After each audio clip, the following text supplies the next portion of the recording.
Halo Bapak Ibu dan Saudara-saudari yang dikasihi Tuhan, senang sekali hari ini kita berjumpa kembali. Kita akan kembali bersama-sama merenungkan firman Tuhan, tetapi sebelumnya mari kita berdoa.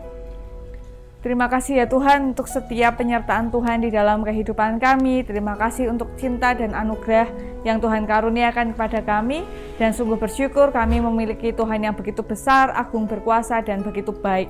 Dan Tuhan, sebentar kami akan bersama-sama merenungkan firman Tuhan. Kiranya Tuhan menolong kami supaya kami dapat menjadi ladang-ladang yang subur, sehingga firman yang Tuhan sampaikan dapat menjadi kekuatan, dapat bertumbuh dengan subur di hati kami, sehingga kami pun dapat melaksanakannya di dalam kehidupan kami sehari-hari, dapat menjadi dasar di dalam kami berpikir, berkata, maupun bertindak.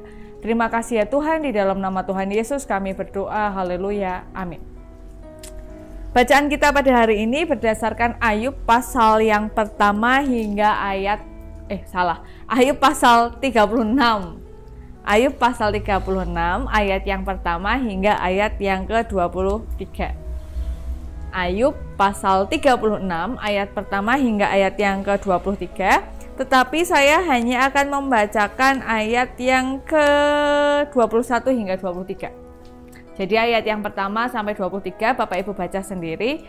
Ini bisa di pause ya, Bapak Ibu di pause aja lalu dibaca. Saya akan bacakan ayat yang ke-21 sampai 23 yang berbunyi demikian. Jagalah dirimu, janganlah berpaling kepada kejahatan. Karena itulah sebabnya engkau dicobai oleh sengsara, sesungguhnya Allah itu mulia. Di dalam kekuasaannya siapakah guru seperti dia?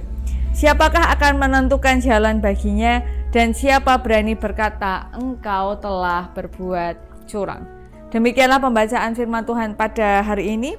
Sungguh berbahagia kita yang diberikan kesempatan untuk mendengarkan, merenungkan, memelihara, bahkan diberikan kesempatan untuk melaksanakan di dalam kehidupan kita sehari-hari.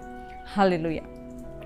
Bapak, Ibu, dan saudara-saudari yang ada dimanapun yang sedang melakukan kegiatan apapun, selama pandemi ini ada sebuah kenormalan baru, yaitu belajar atau bekerja di rumah. Nah, belajar atau bekerja di rumah ini yang saya perhatikan dari beberapa orang yang mengalaminya, termasuk suami saya, ada positif dan negatifnya. Positifnya adalah punya waktu lebih banyak bersama dengan keluarga, karena bekerjanya nggak perlu pergi dari rumah, tapi ada di dalam rumah. Tetapi sisi negatifnya juga nggak kalah banyak, yaitu waktu kerjanya jadi banyak. Kalau misalnya dulu jam kerjanya hanya jam 8 sampai jam 5 sore katakanlah. Nah ini sekarang waktu bekerjanya jadi lebih banyak karena semuanya dikerjakan di rumah, jadi kayak seakan-akan nggak ada limit bekerja. Lalu yang berikutnya adalah suasananya. Suasana bekerja dan di rumah kan tentu berbeda. Di kantor atau di sekolah biasanya belajar ada gurunya, ada teman-temannya. Sekarang belajarnya sama orang tua. Lalu juga banyak, dan ada beberapa orang yang bisa memaksimalkan, tapi tidak sedikit juga yang malah nggak maksimal gitu, karena ya fasilitasnya, suasananya kan berbeda. Nah, kemudian ada orang yang membenarkan gitu, bahwa ya kalau namanya belajar di rumah, dikasih ulangan sama guru, bisa buka buku, bisa mencontek, bisa melakukan banyak hal yang awalnya tidak bisa dikerjakan di sekolah. Atau yang ketika bekerja di rumah, kalau di kantor biasanya diawasi, lalu di rumah menjadi bermalas-malasan, walaupun juga sulit juga ya, karena kan target atau pekerjaan kan tetap pasti ada. Nah, tapi juga banyak orang yang bisa memaksimalkan hari-harinya, yang ketika bekerja di rumah bekerja lebih giat, juga meluangkan banyak waktu sama keluarga. Belajar di rumah juga nggak kalah giatnya, walaupun di rumah dia kerjakan semuanya, dia ikuti sekolahnya sebaik-baik mungkin. Ya ini tidak bisa digeneralisir karena kan orang beda-beda. Nah, hari ini kita akan membahas ketika suasana, ketika keadaan itu tidak menguntungkan, adakah kita tetap bisa setia kepada Tuhan? Adakah kita tetap bisa taat kepada Tuhan? Atau justru kita membenarkan penyimpangan yang kita lakukan? Nah, yang barusan kita baca adalah percakapan antara Elihu dengan Ayub. Jadi Elihu ini adalah salah satu teman Ayub yang juga berdiskusi ketika Ayub mengalami penderitaan. Jadi kan ada 4 temannya dan salah satunya adalah si Elihu ini. Elihu ini yang terakhir. Dan sebenarnya diskusi ini banyak-banyaknya mental gitu kan, karena apapun yang dikatakan oleh teman-temannya ini disanggah oleh Ayub, karena memang dalam paham teman-temannya kejadian yang dialami Ayub ini adalah bagian dari sebuah dosa. Ini adalah paham yang wajar ya. Jadi paham saat itu ketika mereka mengalami penderitaan itu karena mereka berbuat dosa. Ketika mereka mengalami sebuah hukuman, itu berarti karena mereka melakukan sebuah kesalahan. Jadi penderitaan itu dianggap sebagai hukuman.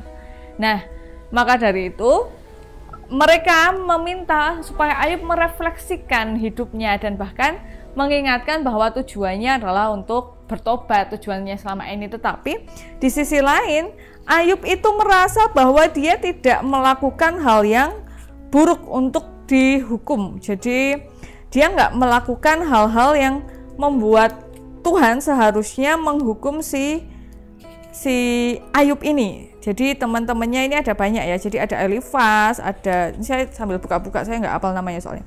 Ada Zofar, ada satu lagi namanya siapa? Depannya B, Bapak Ibu, kita tebak-tebak nama. Ya pokoknya ada 4 lah. Yang terakhirnya adalah si Elihu itu. Jadi karena mental, karena dia merasa bahwa ya aku ini nggak gitu-gitu amat gitu jadi orang, nggak melakukan Bildad. Jadi ada Zofar, ada Elifas, dan ada Bildad. Yang terakhir adalah Elihu. Nah, dia merasa kalau wah, sebenarnya dosa yang aku nggak melakukan dosa yang membuat aku harusnya menerima ini. Kita sudah sering kan bahas si Ayub ini, tetapi teman-temannya ini terus mengingatkan gitu bahwa pasti ada tujuannya dan kemungkinan besar tujuannya adalah supaya Ayub ini bertobat. Nah, menarik kali ini Elihu menyatakan ini di antara panjangnya perkataan Elihu ada di ayat 21. Jagalah dirimu, janganlah berpaling kepada kejahatan, karena itulah sebabnya engkau dicobai oleh sengsara. Ini adalah perkataan yang menarik. Selain bertobat dan lain-lain, tapi dia mengingatkan, oke lah, kalau misalnya kamu tidak melakukan perbuatan yang layak sehingga penderitaan ini datang, seenggaknya jagalah dirimu jangan sampai berpaling kepada kejahatan.